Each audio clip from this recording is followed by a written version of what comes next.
Hi, this is Prakash. I'm going to present you how and why we can use machine learning for data migration projects. One significant problem in data migration that machine learning can help solve is data mapping and transformation. During data migration, data from the source system often needs to be mapped and transferred to fit the schema of the target system. This process can be complex and error prone because of the number of fields that we have to map and transform. So it's a big opportunity for machine learning to automate data mapping, do the data transformation automatically, and identify the anomaly detection, which is very important to predict the inconsistency in advance. So why machine learning is an opportunity? So it provides for scalability when we are doing mapping for the large volume of data and large volume of fields. It's very important to have the scalability and accuracy. Humans are very prone to making mistakes, so it will provide scalability, adaptability, because in today's world data changes every other day. So it provides it can adapt to the changes quicker than we can do it manually. These are efficient.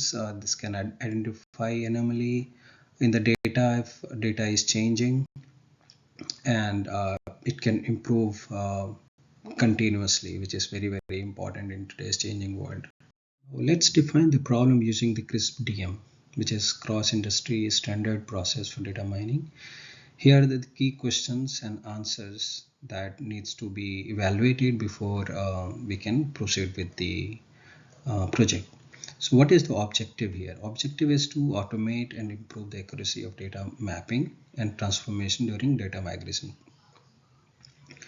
Now, what are the key business questions that our solution will offer? So how can we reduce the time and effort required for data mapping and transformation? So time is one factor.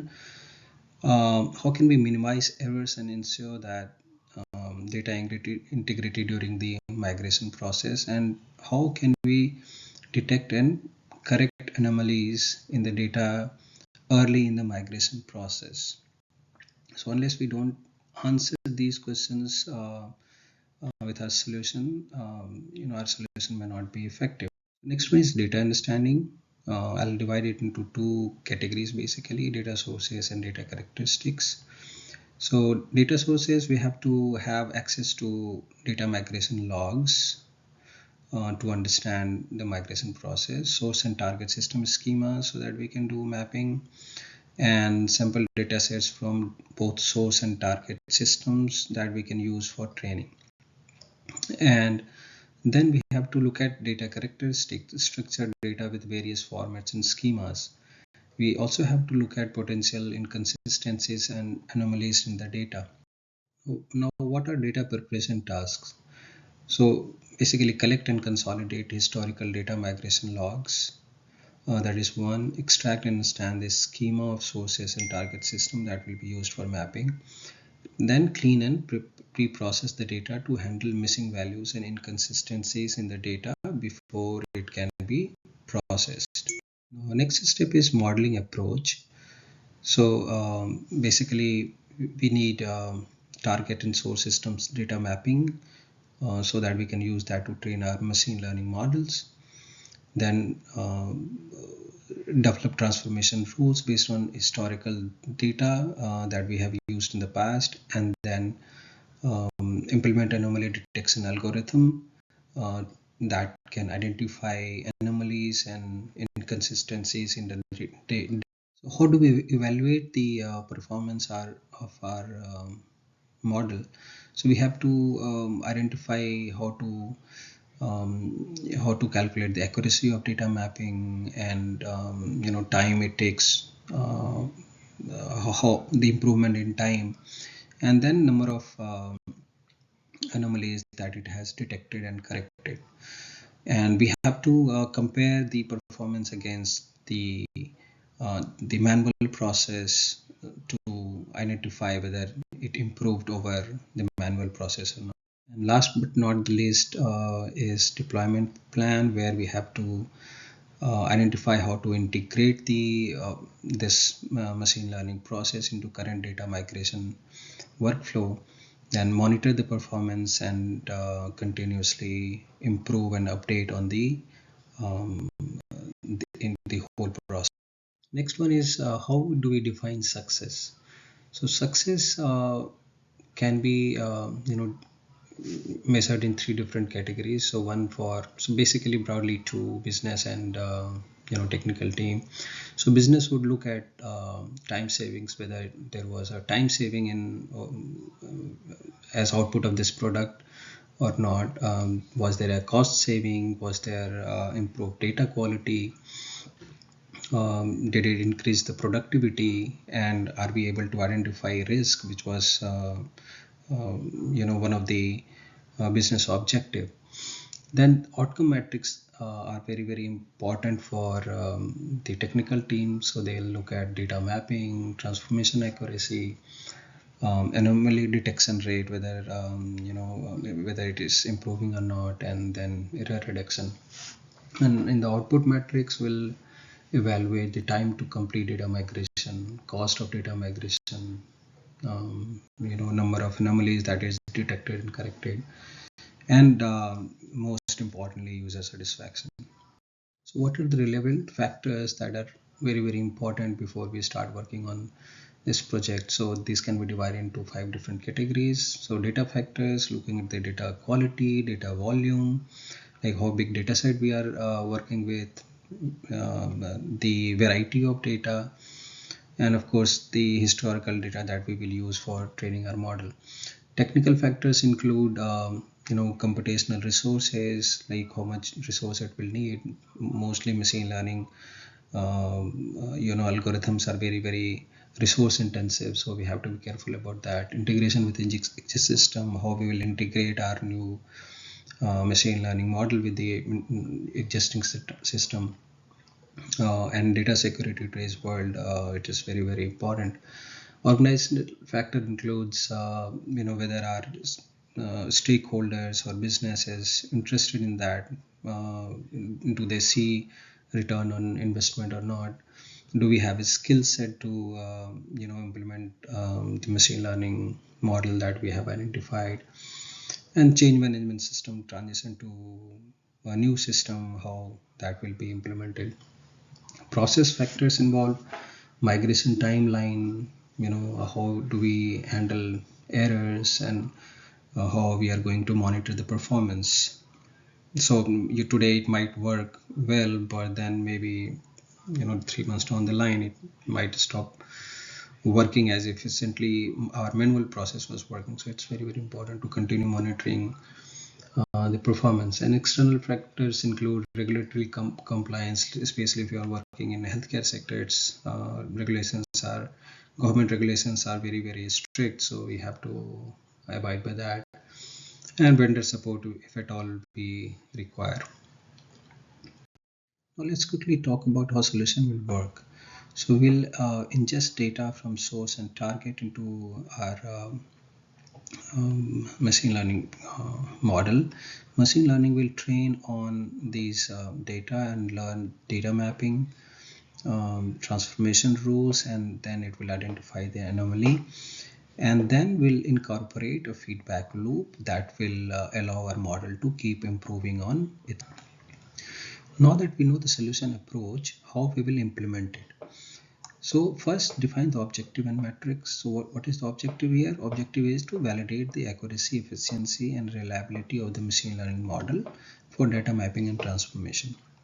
So we can define the accuracy of data mapping. So as a metric, transformation accuracy, anomaly detection rate, and time to complete a data migration, and user satisfaction, which is more kind of end user feedback. So first step, then we should start working on data collection and preparation. So collect data and pre-process data to identify the mapping.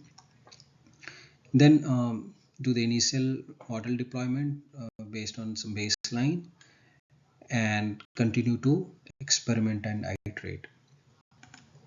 Now we defined our baseline, we implemented our initial model. Now we have to continuously improve it to bring it to an acceptable accuracy, so that we can deploy it to production. So what are these iterative steps that we will do in order to improve the performance? So first, as I said, define the baseline, compare the results against these baseline, and look at the metrics, how we are doing.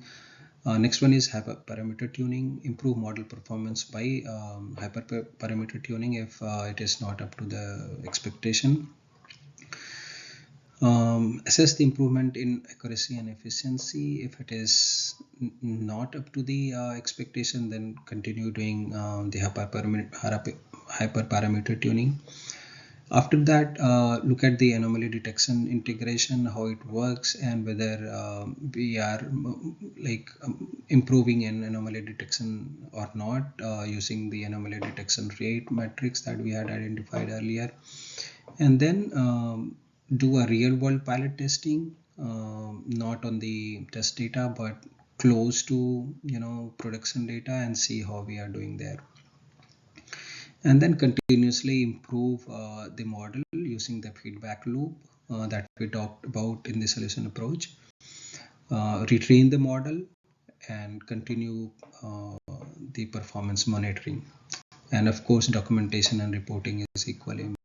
Let's consider 3 key machine learning system design decisions for the automated data mapping and transformation solution. So model selection, use a combination of supervised learning for data mapping and unsupervised learning for anomaly detection. Supervised learning algorithms such as decision trees or neural networks can be trained on historical data migration logs where the correct mappings are known.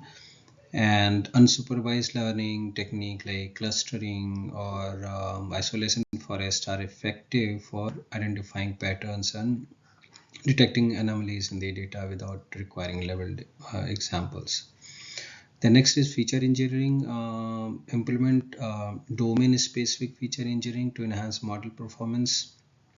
So incorporating domain-specific knowledge into feature engineering can significantly improve model accuracy, and creating custom features that capture the nuances of the data migration process, such as field similarities scores or transformation rules, can enhance the model's ability to map and transform data accuracy. And third one is model evaluation and validation. Use cross validation and real world pilot testing to evaluate the models. Yes, there are several potential issues that might arise with proposed machine learning models in production. Here are some of the key concepts and their potential sources. The first one is training serving skew. So the model perform well during training but poorly in production due to difference between the training and training data and the live data. Those the potential sources could be data processing and feature engineering. Next one is latency. The time taken to process data and generate results might be too long, affecting the overall efficiency of the data migration process. And this could be because of really complex model or really large data set. Data drift is basically the statistical properties of the input data change over time, leading to a decline in model performance. And the reason could be evolving data schema. That is because of the change in pattern over time. And there could be external factors as well, like change in business processes or external factors that affect the data being migrated. Then concept drift is underlying relationship in the data change over time, causing the models to become less accurate. So if there is a business process change after the implementation of machine learning model, or there is a regulatory change, it can affect the output too. Model, the next one is model degradation. The model performance degrades over time due to lack of updates and retraining, which is very important. Now let's quickly see the migration strategies, which is very important for the success of any machine learning project.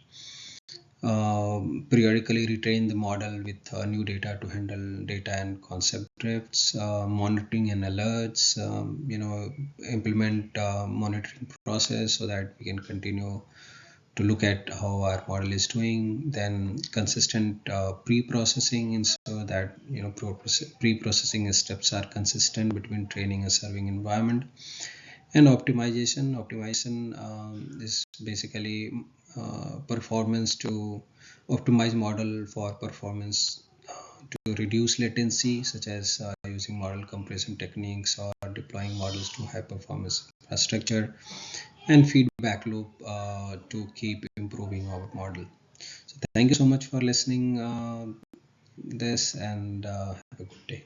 Thank you so much.